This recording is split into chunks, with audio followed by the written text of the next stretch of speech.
bu kızı alırsansa o sənə gəncliyini verir, həyatını verir.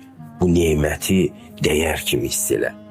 Sən 3 dəfə gedirsən qızın qapısına.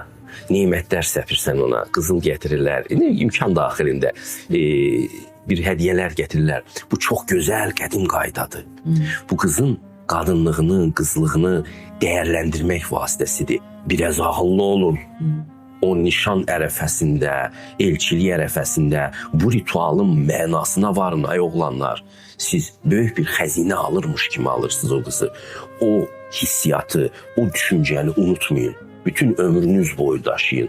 Siz bir xəzinə ilə yaşayırsınız. O xəzinə sənə evlatlar verəcək, yaşlanacaq.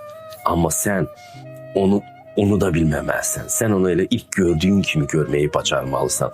Qadın yalnız bu zaman xoşbaxt ola bilər.